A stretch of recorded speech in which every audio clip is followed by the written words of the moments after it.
I felt his hand move before I actually felt the weight of it. It was one of those moments where your brain registers a sensation, but your logic refuses to accept it. You tell yourself it's a mistake. You tell yourself you're dreaming. But then, the pressure changed. It wasn't a brush, and it wasn't a nudge. It was a firm, unmistakable squeeze.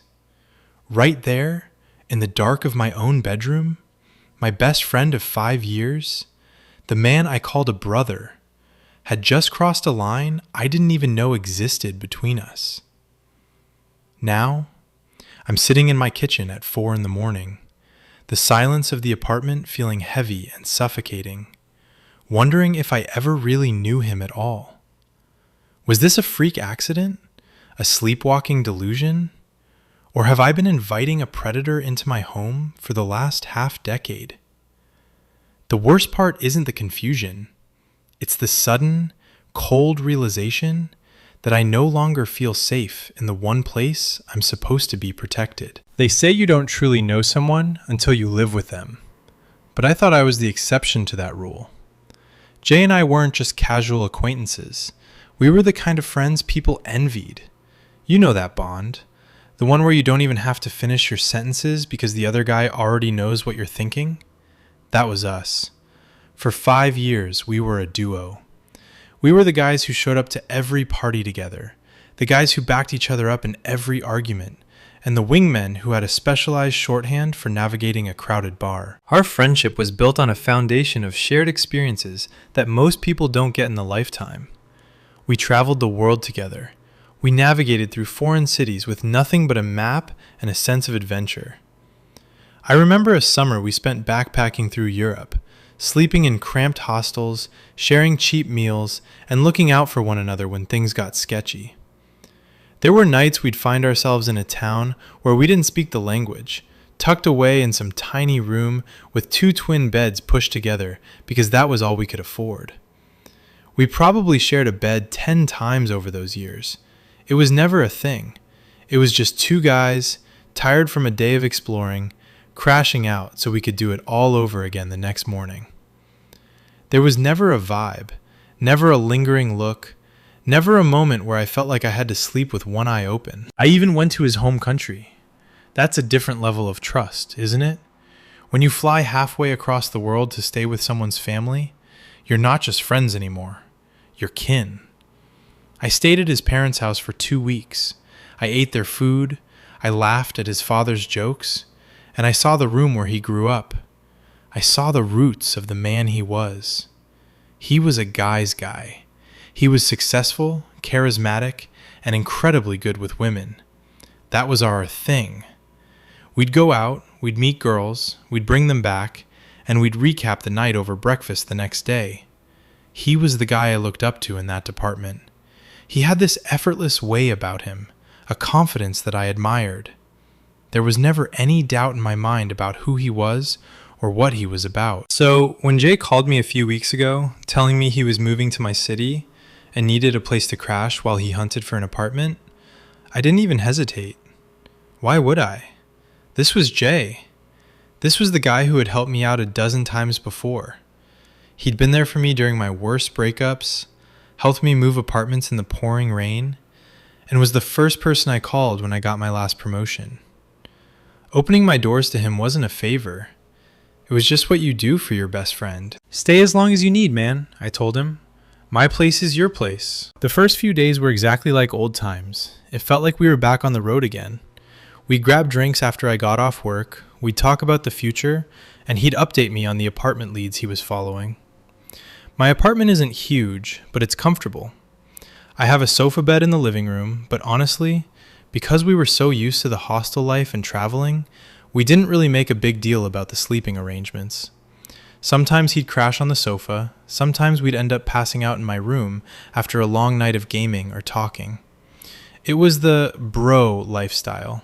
Total comfort, zero boundaries, because we assumed the boundaries were already understood. He's a good guest, too. He kept his stuff tidy, he offered to pay for groceries, and he was actively looking for his own spot. He wasn't a moocher. He was a guy in a transition phase, and I was happy to be the bridge to his new life. But looking back now, sitting here in the dark, I'm searching for the cracks. I'm looking for the moments I might have missed. Was there a comment he made that I laughed off? Was there a look that lasted a second too long? I'm trying to replay 5 years of memories through a new, distorted lens, and it's making my head spin. The night it happened started out so normally, it's almost haunting. We'd been out, just grabbing a few beers, nothing crazy. We came back late, tired, and just sort of collapsed. My apartment was a bit chilled that night, and the bedroom was the warmest place to be. We've done this a dozen times before, just two friends crashing out, exhausted from the day.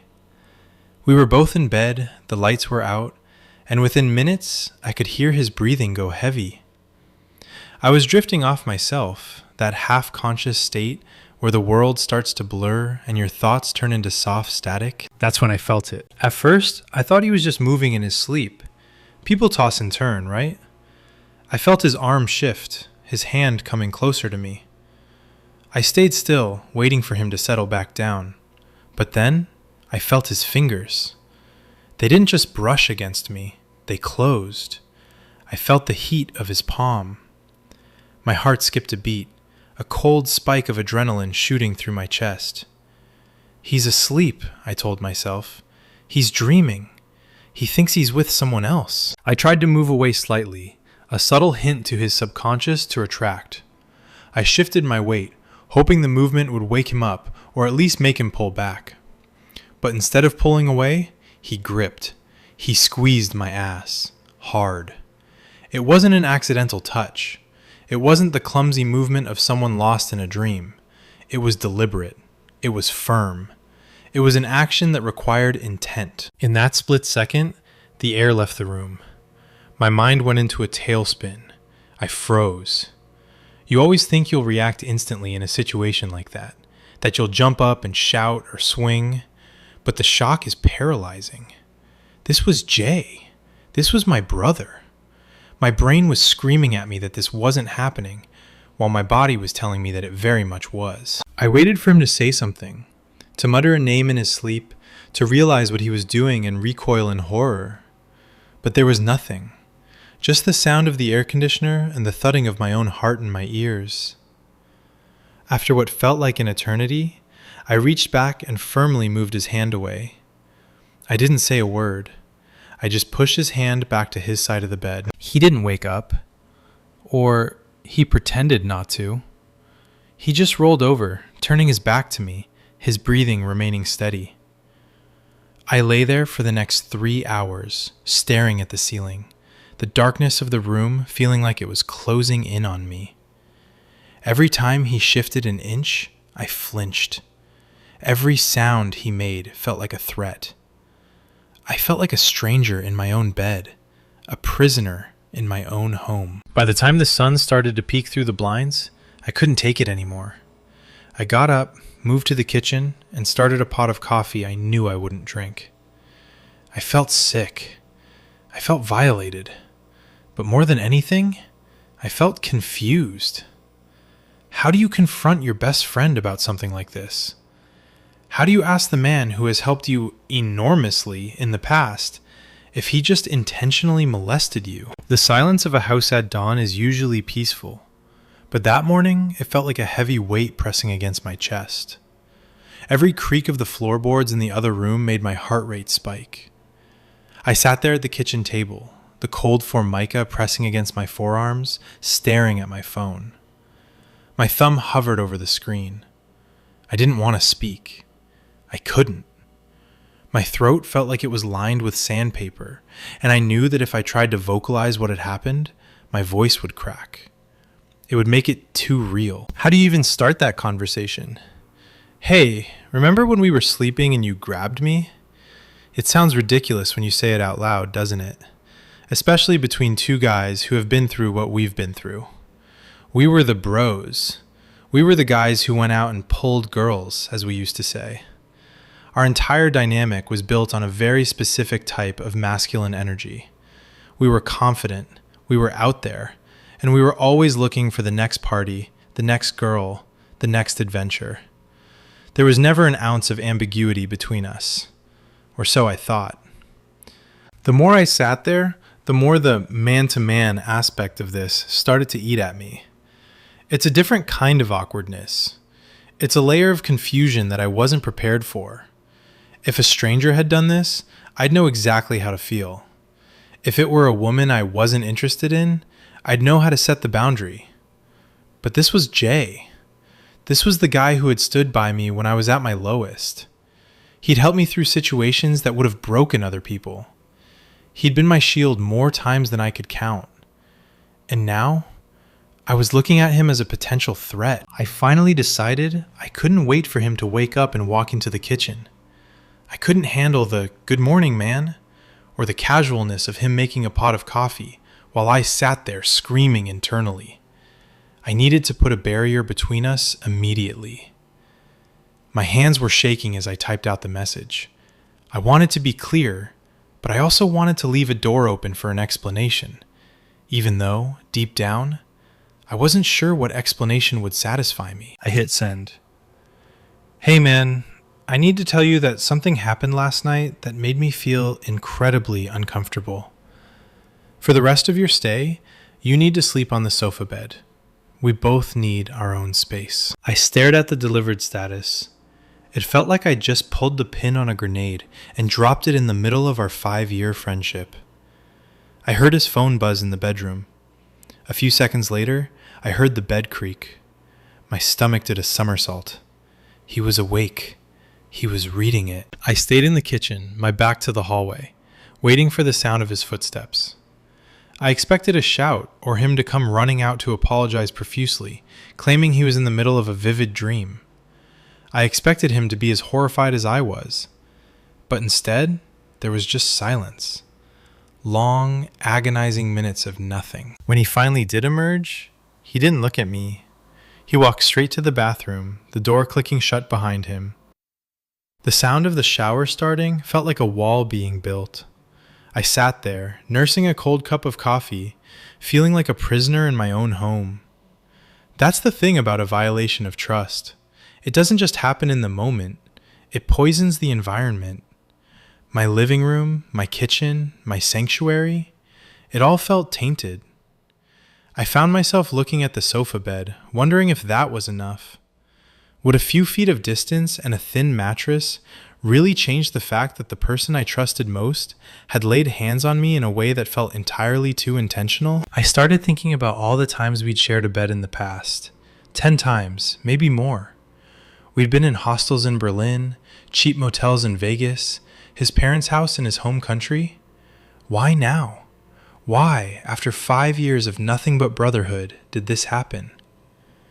My mind started playing tricks on me. I began to wonder if I had sent a signal I didn't mean to. Had I been too welcoming? Was it the way I had joked around earlier that night? I was victim blaming myself in my own head, trying to find a logic where there probably wasn't any. And then there was the guilt. It sounds crazy, but I felt guilty for being uncomfortable. Jay had helped me enormously in the past. I'm talking about life-altering help. When I was in a bad spot a few years ago, dealing with a situation that was eerily similar to this one, actually, he was the one who pulled me through. He was the one who told me it wasn't my fault. He was the one who stood up for me. To turn around and kick him out, or to make him feel like a creep, felt like a betrayal of that history. But then, I'd remember the feeling of his hand, the way his fingers gripped, the way he didn't let go when I first moved. That wasn't the action of a friend. That wasn't a sleep reflex. I've slept near enough people to know the difference between a limb flopping over in the dark and a targeted, pressurized squeeze. When the shower finally turned off, the tension in the apartment was so thick you could have cut it with a knife. He came out, dressed and ready for his day of apartment hunting.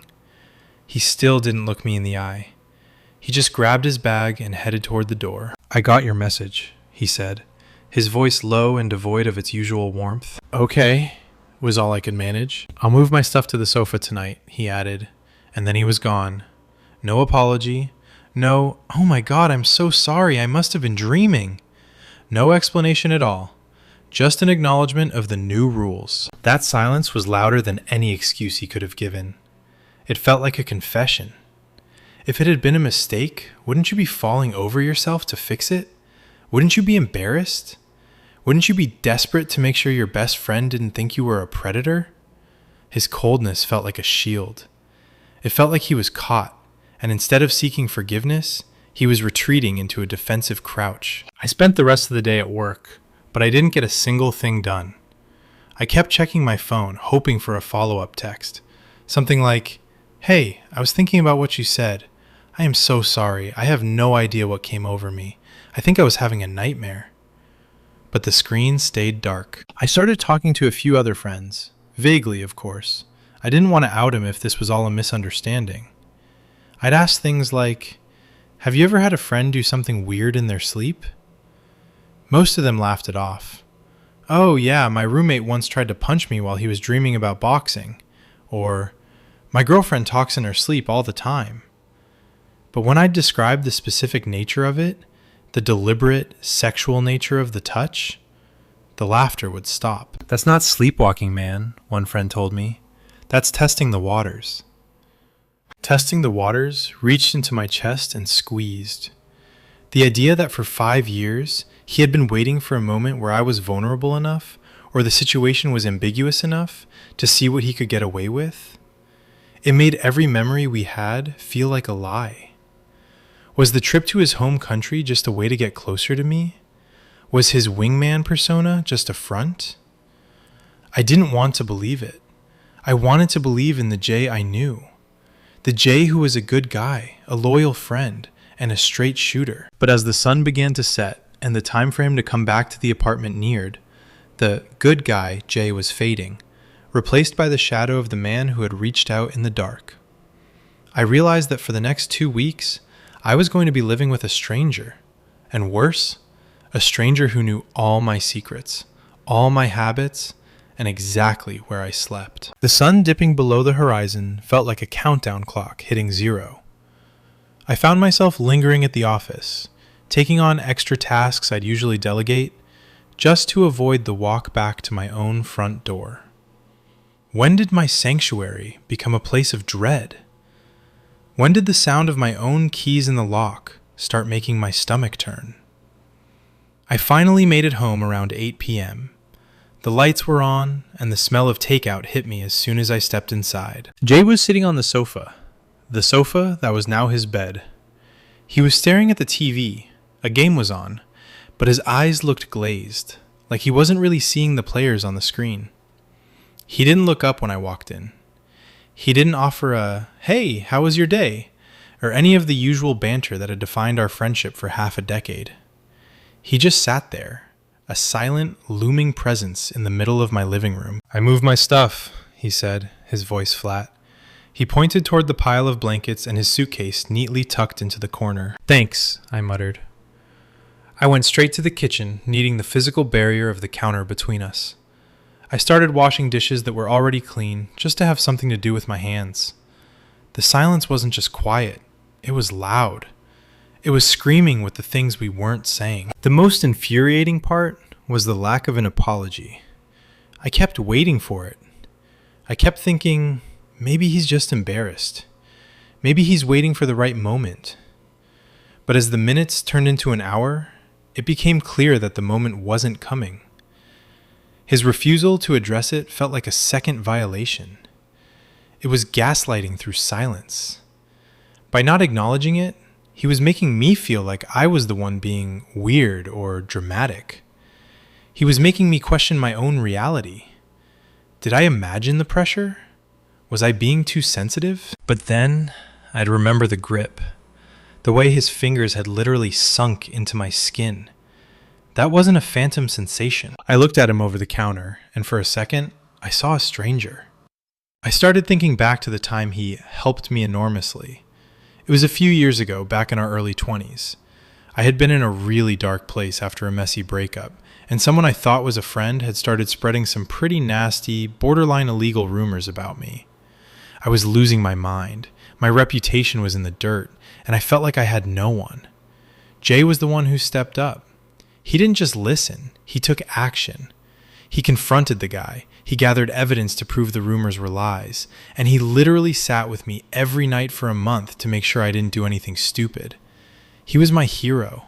He was the reason I didn't lose my job back then. How do you reconcile that man, the man who saved my life, with the man who just reached out in the dark to take something from me without my consent? It felt like my brain was being pulled in two different directions. One side was screaming, "He's your brother. He's earned a pass. Don't throw away 5 years over one weird night." The other side, the more primal side, was whispering, "He's dangerous. He's been hiding this. He thinks he owns you because of what he did for you." That's the most toxic kind of debt, isn't it? The kind where someone does you a massive favor, and then you feel like you can never say no to them again. You feel like you owe them your comfort, your boundaries, maybe even your body. I started wondering if Jay felt that way. Did he think that because he'd helped me enormously, he had a credit line with my consent? The thought made me want to throw up. I tried to break the ice. I really did. I sat down in the armchair across from him. "Jay, we need to talk about what happened." He didn't even look away from the TV. "I told you, I'll sleep on the couch. It's fine." "It's not just about where you sleep, man," I said, my voice shaking. "It's about what happened. You grabbed me. You squeezed me. That's not something friends do." He finally turned his head, and the look in his eyes wasn't remorse. It was annoyance. "I was asleep, dude. I don't even remember it. You're making this into a huge thing, and it's making it really awkward for me to even be here while I'm trying to find a place. Do you want me to leave? Is that what this is?" The reversal was so fast, it left me breathless. Suddenly, I was the one making things awkward. I was the one making it hard for him to find an apartment. He was the victim of my sensitivity. "I don't want you to leave," I said, though as the words left my mouth, I realized I was lying. "I just wanted an apology. I wanted you to acknowledge that it was messed up." "I can't apologize for something I don't remember doing," he snapped. Then he turned back to the TV and turned the volume up. I went to my room and locked the door. I had never locked my bedroom door in this apartment before. I didn't even know where the key was, so I had to use the little twist lock on the handle and then wedge a chair under it. I felt pathetic. This was my home. I pay the rent. I bought the furniture. And here I was, barricading myself into a corner of my own life because my best friend was 10 feet away on my sofa. I lay in bed, the same bed where it happened, and every shadow looked like a hand. Every sound of him moving in the living room, the squeak of the sofa springs, the sound of him getting a glass of water, made my skin crawl. I felt like a prisoner. If I went out to the kitchen, I'd have to deal with the coldness. If I stayed in here, I was trapped. I started scrolling through my phone, looking at old photos of us. There we were in Mexico, arms around each other's shoulders, grinning at the camera with beer bottles in our hands. There we were at his sister's wedding, looking sharp in suits. In every photo, he looked like the person I thought he was. But the person in the living room? That person was a ghost. I realized then that the Jay I knew might have never existed. Or maybe he did, and this was just another part of him I had been too blind to see. They say when people show you who they are, believe them the first time. But what do you do when they show you who they are after 5 years of showing you someone else? I started thinking about his success with girls. He was always the one bringing someone home. He was always the one who seemed to have a new girl every week. I used to think it was just because he was handsome and charming. But now, I started wondering about his moves. I started wondering if he'd ever used that "I was asleep" excuse with them. My mind was going to dark places, questioning every interaction he'd ever had in my presence. The worst part was the realization that he wasn't leaving anytime soon. The apartment market in this city is brutal. It could be weeks. 2 weeks of locking my door. 2 weeks of avoiding eye contact in the hallway. 2 weeks of feeling that heavy, suffocating tension every time I walked through my own front door. I felt like I was mourning someone who was still sitting in the next room. The friendship was dead. I knew that now. Even if he apologized, even if he cried and begged for forgiveness, the seal had been broken. You can't unfeel someone's hand on you like that.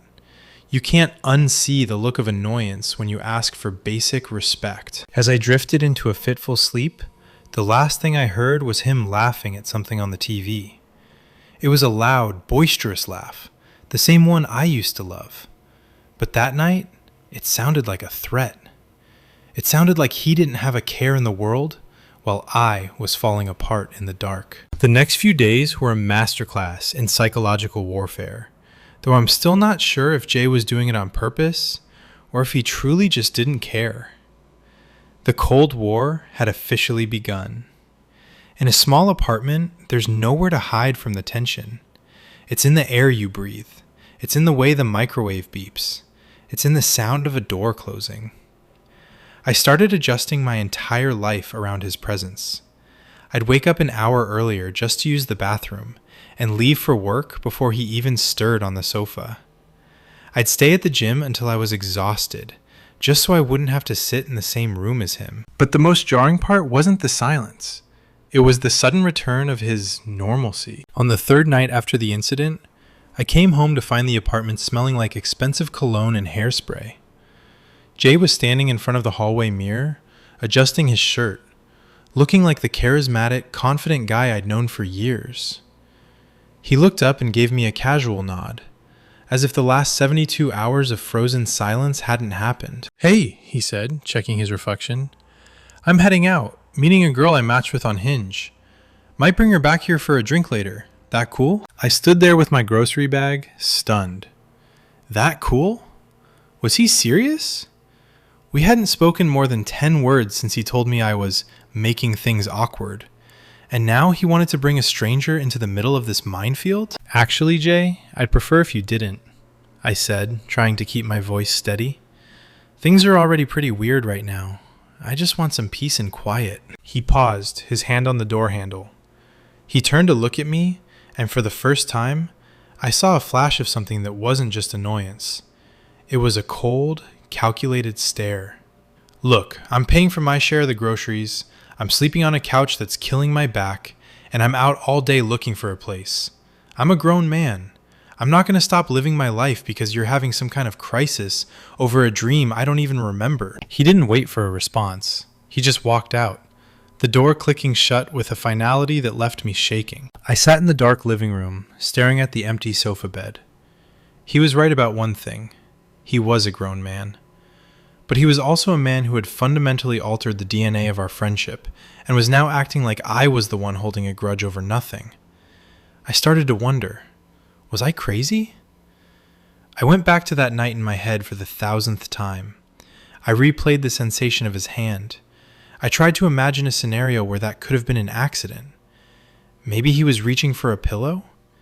Maybe he was dreaming he was with a woman. But no matter how many times I ran the simulation, it always ended the same way. The grip, the pressure, the fact that he didn't let go until I physically moved him. And then there was the wingman history. For years we'd gone out together. We'd talked about women, we'd shared stories, we'd lived the ultimate bro life. I started thinking about the girls he'd brought home over the years. He was always so successful. They always seemed to love him. But now I found myself wondering, how many of them had felt that same accidental touch? How many of them had been told they were making it awkward if they brought up a boundary he'd crossed? I felt a wave of nausea. I wasn't just losing a friend.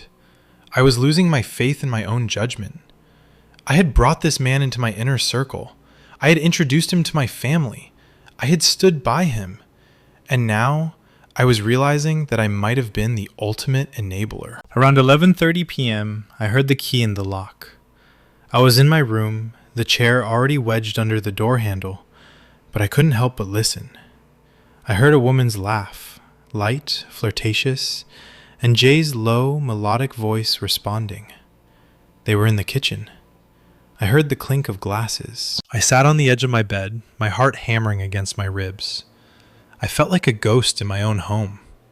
I was the weird roommate hiding in the back room, while the cool guy had a date in the living room.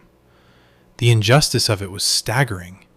He had violated my space, my trust, and my body, and yet he was the one out there enjoying his night while I was barricaded in the dark. I heard them move to the sofa that was supposed to be his bed, the sofa that was 3 feet away from the door he'd used to enter my room just a few nights before. I couldn't stop the thoughts from racing. I wanted to walk out there. I wanted to tap that girl on the shoulder and say, "Be careful, he's not who you think he is." But what would that do? He'd call me crazy. He'd tell her I was jealous. He'd use that same calm, reasonable voice to paint me as the villain. And looking at the situation from the outside, wouldn't I look like the villain? Here was a guy helping his friend out, and the friend was obsessed with a sleep incident that didn't happen. I stayed in my room, the silence of my sanctuary feeling more like a prison cell. The next morning, the girl was gone. Jay was back on the sofa, scrolled through his phone, looking for apartments. He didn't mention the night before. He didn't apologize for bringing someone over after I'd asked him not to. He just looked up and said, "Found a place, going to see it at 2. Relief washed over me so hard, I actually had to steady myself against the wall. "That's great, Jay. Really?" "Yeah," he said, his voice dripping with sarcasm. "I'm sure you're thrilled to have your safe space back." The venom in his voice was unmistakable. He wasn't leaving because he felt bad. He was leaving because he was done with me. The enormous help he'd given me in the past, it felt like a bill he was finally collecting on, and since I wasn't willing to pay it in the way he wanted, he was tearing up the contract. That afternoon, while he was out at the viewing, I did something I'm not proud of. I went through his stuff. Not his phone, I'm not that far gone, but I looked at the way he'd organized his suitcase. Everything was meticulous, folded perfectly. He had his life in a series of neat little boxes. It struck me then how little I actually knew about the internal workings of his mind. We had shared experiences, sure. We had fun. But did we ever have a real conversation about values? About respect? About what it means to be a man in a world where boundaries are constantly being pushed? I realized our friendship was built on the surface. We were good times friends. And as soon as the bad times came, as soon as something real and uncomfortable and messy happened, the whole structure collapsed because there was no foundation to hold it up. I found myself looking at a photo he had tucked into the side pocket of his bag. It was a picture of us from that trip to his home country. We were standing in front of his parents' house, grinning like idiots. I looked at my own face in the photo. I looked so happy, so sure of the world. I wanted to reach into the photo and warn that guy. Don't go in there, I wanted to say. Don't trust the smile. The person standing next to you is a stranger. When he came back that evening, his face was unreadable. "Did you get it?" I asked. "I move in on Monday," he said. He didn't look at me. He started packing the few things he'd taken out of his bag. Monday was 3 days away. 72 more hours of locking my door. 72 more hours of feeling like an intruder in my own life. I wanted to tell him to leave right then, to go to a hotel, to sleep in his car, to just get out. But the weight of those 5 years, the weight of the help he'd given me, held my tongue. I felt like I owed him those 3 days. But as I watched him move around my living room, I realized the debt was already paid. He had taken his payment that night in the dark. He had taken my peace of mind, my trust, and my sense of safety. We were even now. And even felt incredibly empty. The final weekend felt like a slow-motion car crash. You know that feeling when you see something terrible about to happen and you're paralyzed just watching the seconds tick away? That was my life. Friday night transitioned into Saturday morning, and the atmosphere in the apartment had shifted from cold to downright toxic. It wasn't just silence anymore. It was a deliberate, heavy air that seemed to vibrate every time we were in the same room. I stayed in my bedroom for most of Saturday. I told myself I was catching up on work, but really, I was just hiding. I had my laptop open, but I was mostly just staring at the grain of the wood on my desk, listening for the sounds of him moving. I became an expert on Jay's habits. I knew the specific way the floorboard creaked when he went to the fridge. I knew the sound of his heavy sigh when he sat on the sofa. I knew the exact timing of his morning routine.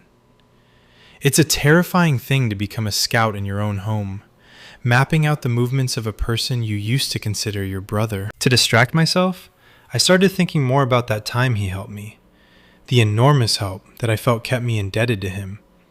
It was 3 years ago. I had been dating this girl, and it ended badly.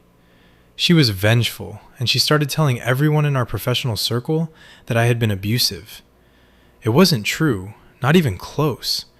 But in the world we live in, a rumor like that is a death sentence for a career. I was spiraling. I was ready to quit my job, move back to my parents' house, and just disappear. Jay was the one who stopped me.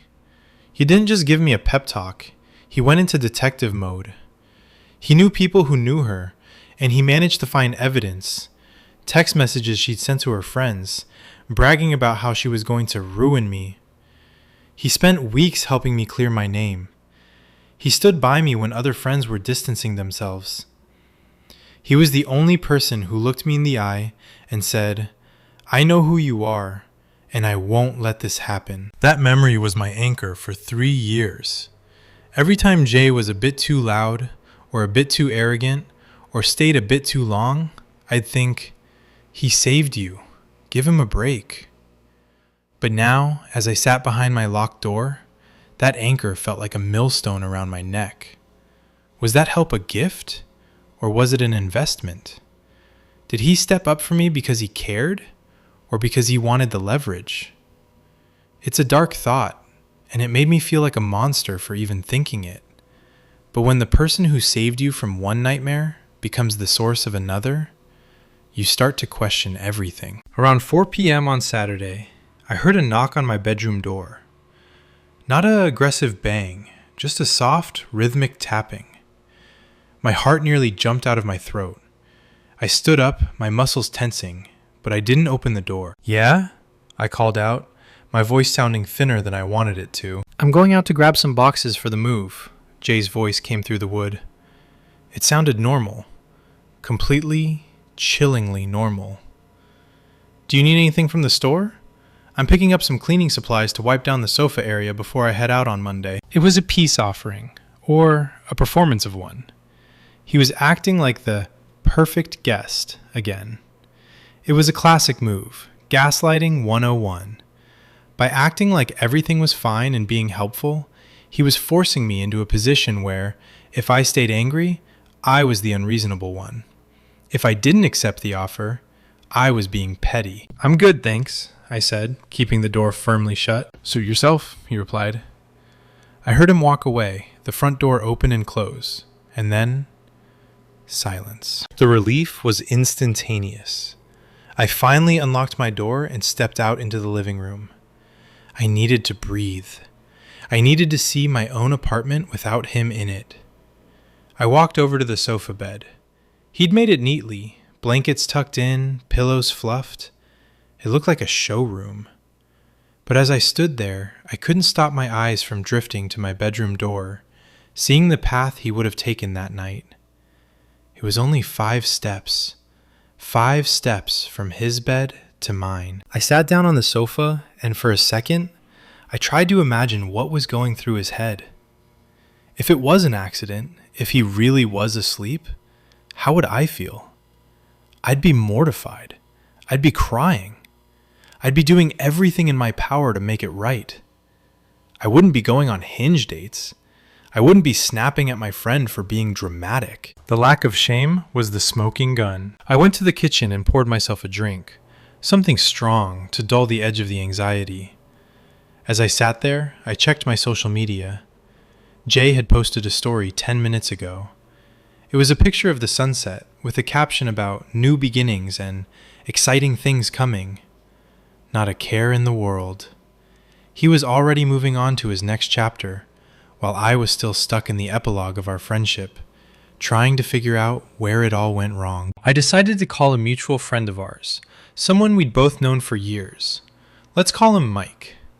I needed to know if I was crazy. I needed a second opinion from someone who knew Jay as well as I did. "Hey Mike, you got a minute?"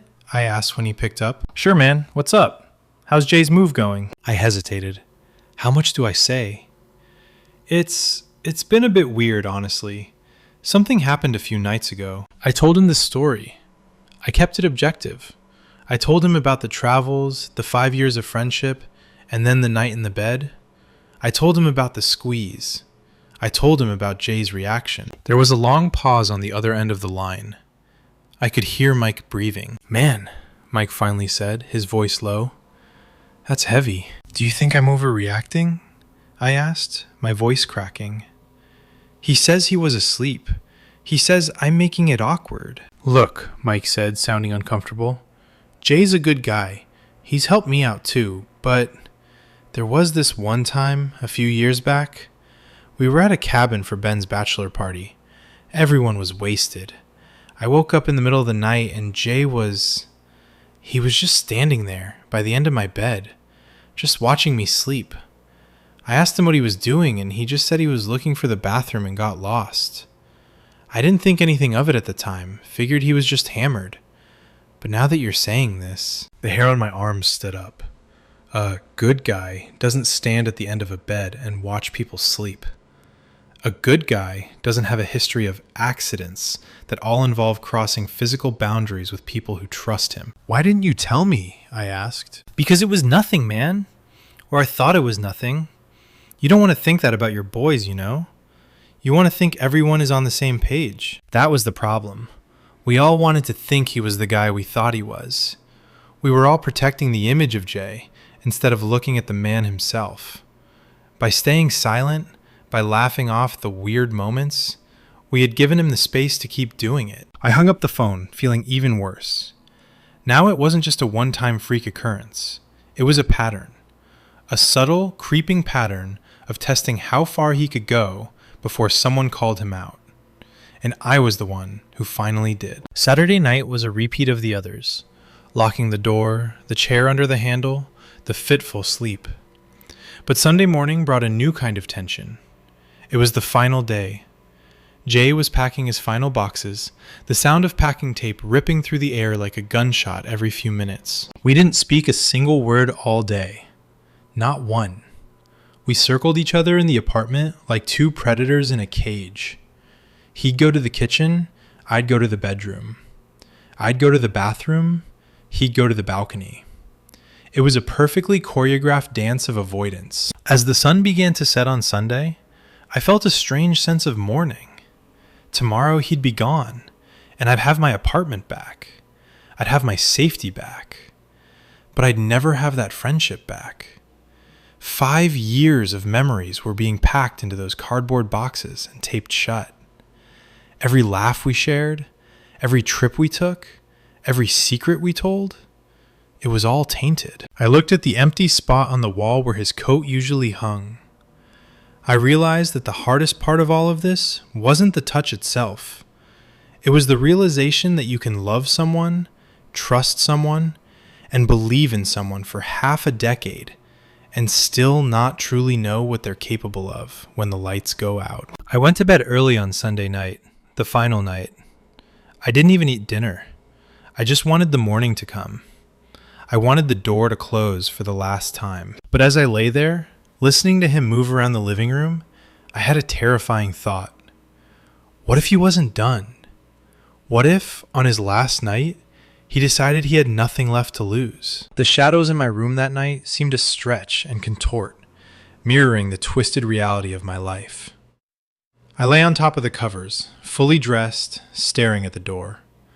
The chair was wedged under the handle, my silent wooden sentinel. Every time Jay shifted on the sofa in the other room, the sound echoed through the apartment like a thunderclap. I found myself counting his breaths, or at least imagining I could hear them. My mind was a runaway train, fueled by Mike's revelation about the cabin. Looking back, the signs were there, tucked away in the corners of our memories like dust I'd refused to sweep up. I remembered a night in Barcelona 3 years ago. We'd been out late, and I'd fallen asleep in the chair of our hotel room while Jay was still scrolling on his phone. I woke up an hour later, and he was sitting on the edge of the bed, just staring at me. When I asked him what was up, he'd laughed it off, saying he was just wondering if we should grab one more drink. At the time, I thought nothing of it. We were bros. We were comfortable. But now, that memory felt oily, like something that had been sitting in the sun too long. How many of our adventures had been punctuated by these moments? I thought about his family back in his home country. His mother had been so kind to me, treating me like a second son. His father had taken us out to show us the local landmarks. I felt a surge of genuine grief for them. They didn't know this side of him. Or did they? Is that why he moved? Was he running away from a reputation he'd built back there? Or was he just expanding his territory? The psychological toll of being a prisoner in your own home is something you can't truly understand until you've lived it. It's a slow erosion of your sense of self. I pay the mortgage on this place. These walls are decorated with my choices. And yet, I was afraid to walk 10 feet to get a glass of water. I felt like an interloper in my own narrative. Around 2 a.m., the silence was broken by the sound of Jay's voice. It wasn't loud, but it was clear, coming from just outside my bedroom door. "I know you're awake," he said. I didn't answer. I didn't even move. I barely breathed. "You're being really immature about this, man," he continued, his tone conversational, almost pitying. 5 years. Think about everything I've done for you. Think about the time with the rumors at your job. Who was there? Not Mike. Not your family. It was me. And now you're throwing it all away because of some vibe you got while I was half unconscious? It's sad, honestly. I thought you were stronger than this. It was the ultimate guilt trip. The weaponization of his own kindness. He was trying to use the good Jay to silence the victim me. He was framing my boundaries as a weakness, my discomfort as a character flaw. It was a classic manipulation tactic, and for a split second, it worked. I felt that familiar tug of guilt. Maybe I am being too harsh, I thought. Maybe I should just open the door and talk it out. But then, I remembered the grip. The way his hand hadn't just brushed against me, but had claimed a part of me. That wasn't a vibe. That was a physical act. "Go to sleep, Jay," I said, my voice steady despite the rattling in my chest. "Suit yourself," he replied. I heard his footsteps recede, the squeak of the sofa springs as he sat back down, and then the flickering light of the TV under my door as he turned it back on. I realized then that Jay didn't want an apology. He wanted a confession. He wanted me to admit that I was the problem, so he could keep his image of himself intact. As long as I was the crazy one, he didn't have to be the predator. The rest of the night was a blur of exhaustion and paranoia. I must have drifted off at some point, because I woke up to the sound of the front door opening and the heavy thud of boxes being moved. It was Monday morning, the day of the move. I stayed in my room until I heard the sound of a van idling outside. I finally pulled the chair away from the door and stepped out. The living room was empty. The sofa bed was stripped, the sheets folded neatly on the cushion. The boxes were gone. Jay was standing by the door, his suitcase in hand. He looked at me, and for the first time in 5 years, there was no warmth in his eyes. There was no brotherhood. There was only a cold, hard resentment. "I'm leaving the key on the counter," he said. "Don't worry about the groceries I bought. Consider it a parting gift." "Jay," I started, not even knowing what I wanted to say. "Don't," he snapped. "I don't want to hear it. You've made it very clear where I stand. Just remember, when things get tough again, and they will, don't come looking for me. You've burned this bridge, not me." He opened the door and walked out without looking back. The click of the lock sounded like a gavel coming down. I walked over to the window and watched him load the last of his things into a small moving van. He moved with the same confidence he always had, the same swagger. He looked like a guy who was just moving on to the next big thing, not someone who had just destroyed a 5-year friendship. When the van pulled away, I sank onto the sofa. The apartment was silent, but it didn't feel peaceful. It felt hollow. I looked at the spot on the counter where he'd left the key. It sat there, a small piece of metal that represented so much trust. Now, just a useless bit of scrap. I spent the next few hours cleaning. I scrubbed the sofa, I washed the sheets.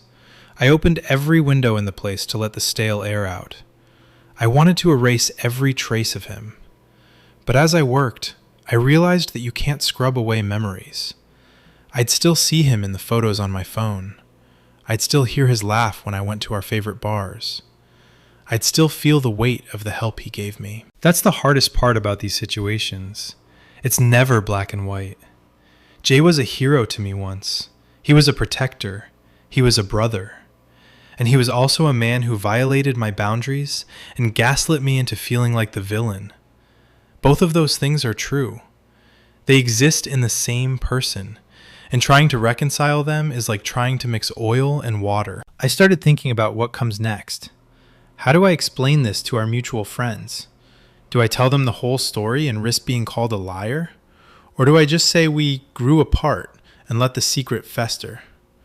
If I stay silent, am I leaving the door open for him to do it to someone else? I realized that by speaking up, even if it was just to him, I had already done the hardest part. I had reclaimed my space. I had prioritized my own safety over his comfort.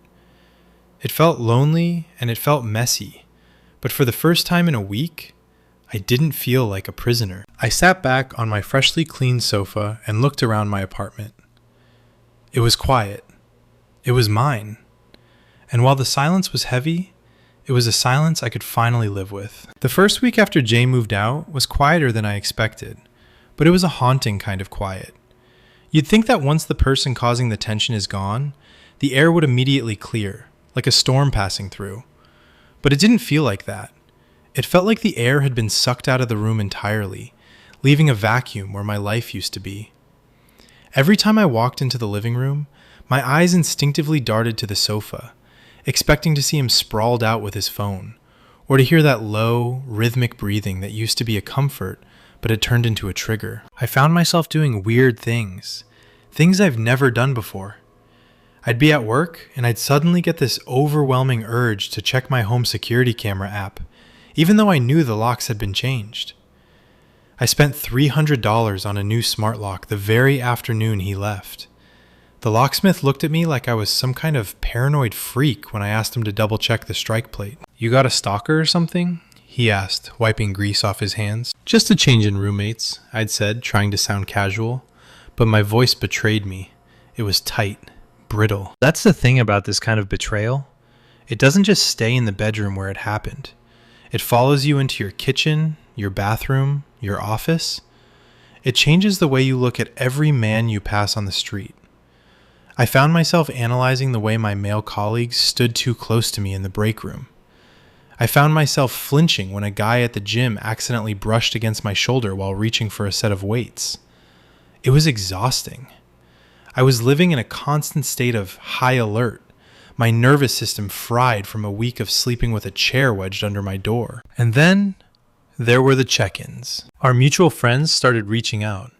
It started with a text from Ben, the guy whose bachelor party Mike had mentioned. "Hey man, heard Jay finally moved into his new spot. You guys finally got some breathing room, huh? We should all grab wings on Friday to celebrate his new place." I stared at the screen for 20 minutes to celebrate. The irony was so sharp it felt like a physical pain. How do you respond to that? If I say no, I'm the weird one who's dragging out a grudge. If I say yes, I'm putting myself right back in the line of fire, pretending everything is normal while Jay sits across from me, smiling that good guy smile, knowing exactly what he did and that he got away with it. I realized then that Jay had a massive head start on me. He'd had 5 days to craft the narrative. He was probably already telling people that I'd gone through something, or that the stress of the city was getting to me. He'd probably framed his move out as an act of mercy, like he was giving me space to deal with my issues. I decided to test the waters. I called Ben. "Hey Ben, about Friday? I don't think I can make it." "Oh, no worries, man. Jay mentioned you were feeling a bit burnt out. He said the living situation got a little cramped toward the end. No hard feelings, right?" There it was, the cramped narrative, The burnt out excuse. Jay had already sanitized the entire situation, turning a violation of my body into a simple case of roommate friction. He'd made it small. He'd made it manageable.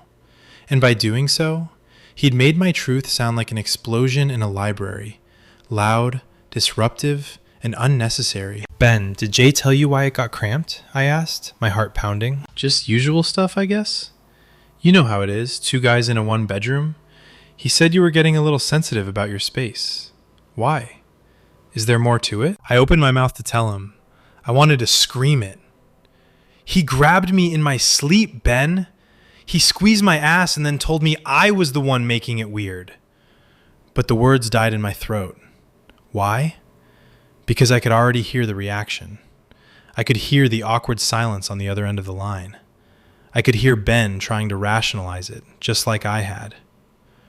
Are you sure he wasn't dreaming? Jay? No way, man. He's a total lady killer. Why would he do that? That's the trap of the man-to-man dynamic. There's no script for this.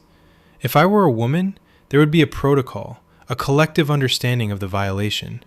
But as a guy, there's this unspoken pressure to just take it, or to see it as a joke, or to assume it was a drunken mistake that shouldn't ruin a friendship. If I pushed it, I'd be the one making everyone uncomfortable. I'd be the one ruining the vibes of the group. No, I finally said, my voice sounding like it belonged to someone else. Just usual stuff. I'm just tired, man. I hung up and felt a wave of self-loathing wash over me. I was protecting him. Even now, after everything, I was protecting his reputation at the expense of my own sanity. I was staying silent to keep the peace for people who didn't even know the war was happening. That night, I did something I hadn't done in years. I went through our old messages on a different platform, an old group chat from the trip to his home country. I scrolled back through the photos, the jokes, the late night plans. I was looking for a villain.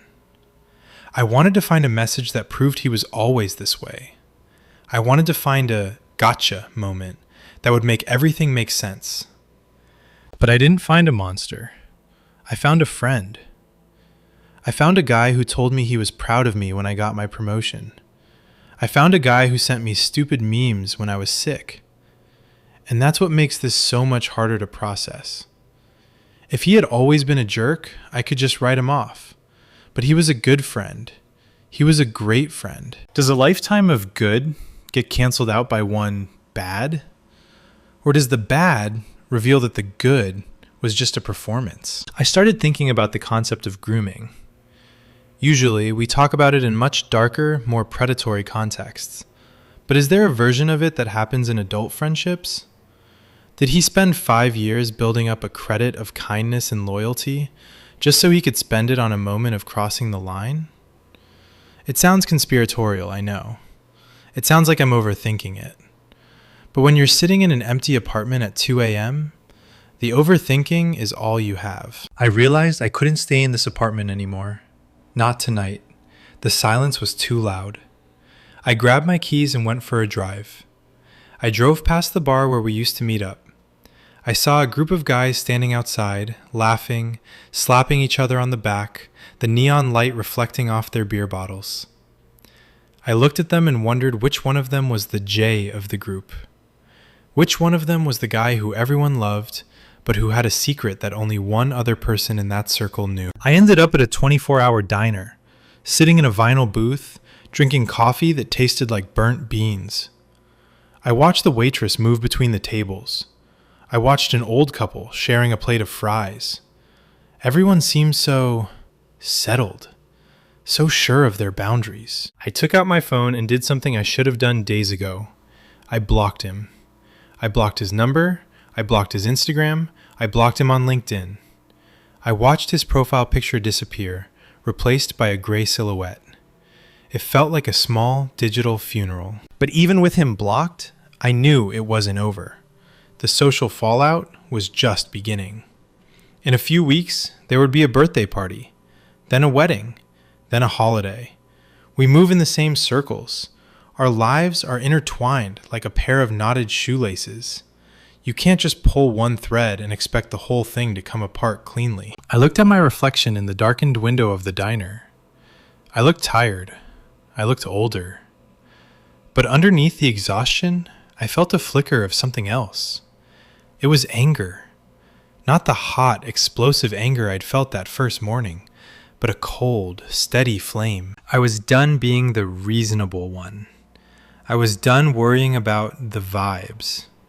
Jay might have moved out, and he might have stolen the narrative, but he didn't get to keep me as his silent witness. I picked up my phone again. I didn't call Ben. I didn't call Mike. I opened a blank note and started writing. I wrote down everything. The dates, the times, the specific sensations, the exact words he used when he tried to gaslight me. I wrote down the cabin story from Mike.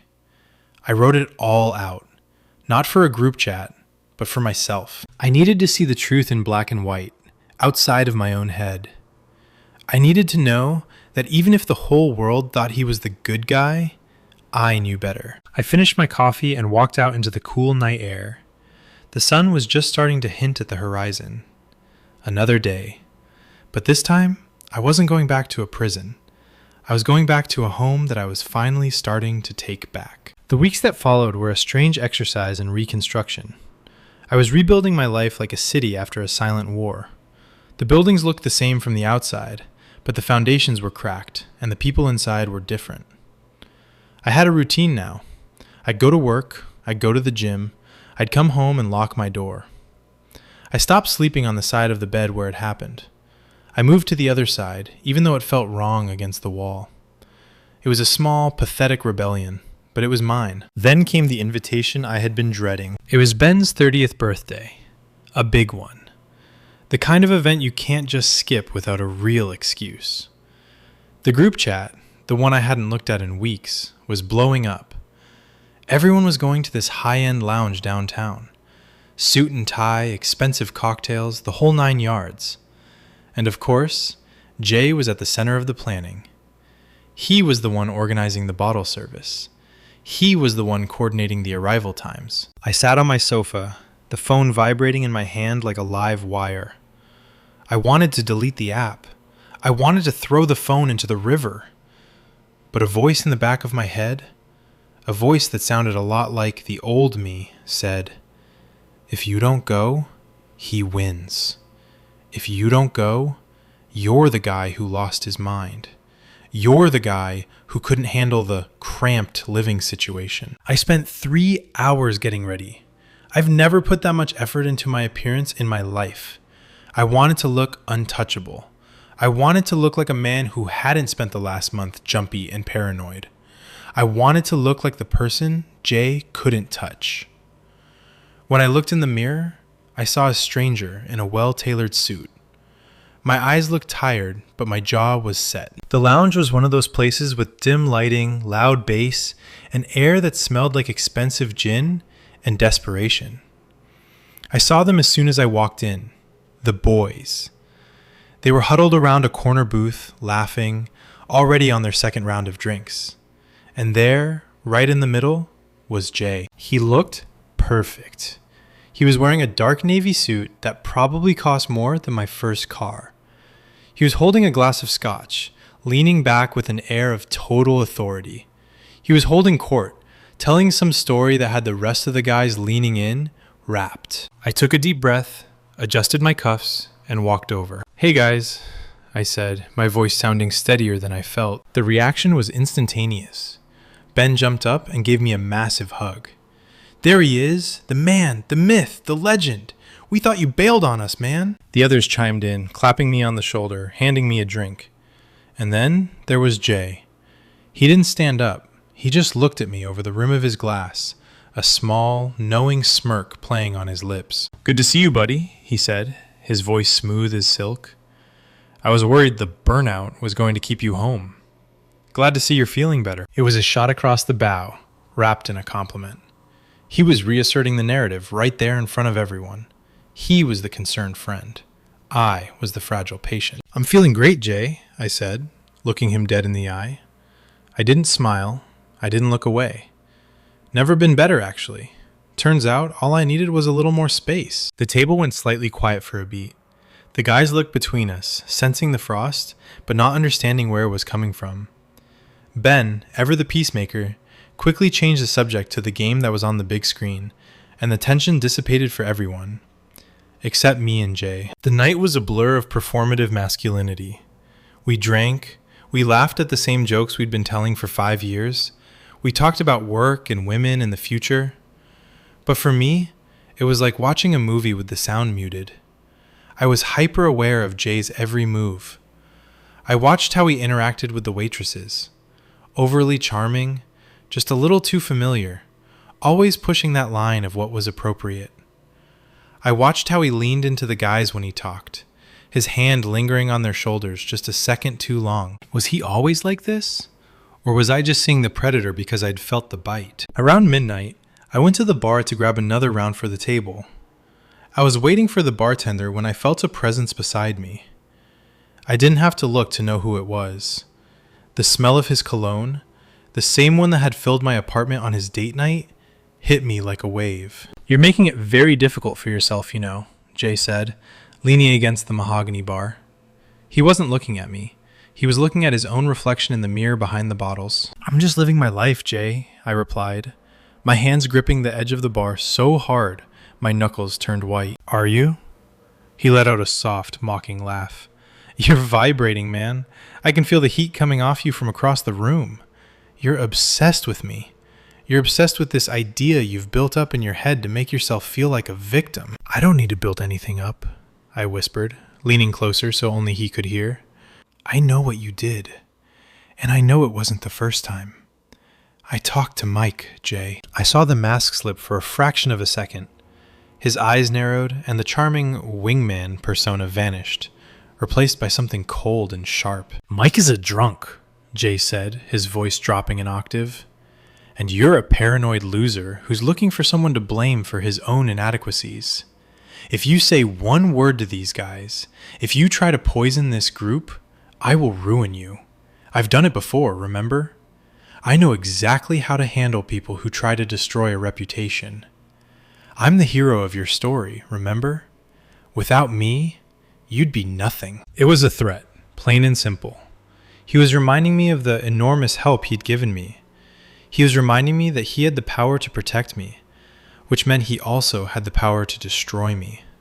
He was the one with the evidence, the one with the connections, the one with the good guy capital. "The difference is, Jay," I said, my heart hammering against my ribs, "this time, I'm not the one with the secret. You are." The bartender arrived with the drinks, breaking the moment. Jay immediately shifted back into character, flashing a dazzling smile at the girl behind the bar. "Thanks, darling. Keep the change." He grabbed 2 of the drinks and walked back to the table, leaving me standing there in the neon glow of the bar. I felt sick. I felt like I was back in the apartment, trapped in the dark. But I also felt something else. A clarity. He was afraid. He wouldn't have threatened me if he wasn't. He wouldn't have brought up the past if he wasn't trying to remind himself of his own power. He knew that the good guy armor only works as long as the person underneath doesn't show their face. And I had seen his face. I didn't stay much longer. I made my excuses, hugged Ben, and walked out into the cool night air. As I walked to my car, I didn't feel like a prisoner. I felt like a witness. The social fallout didn't happen all at once. It was a slow burn. Over the next few months, I started seeing the cracks in the group. Mike started distancing himself from Jay.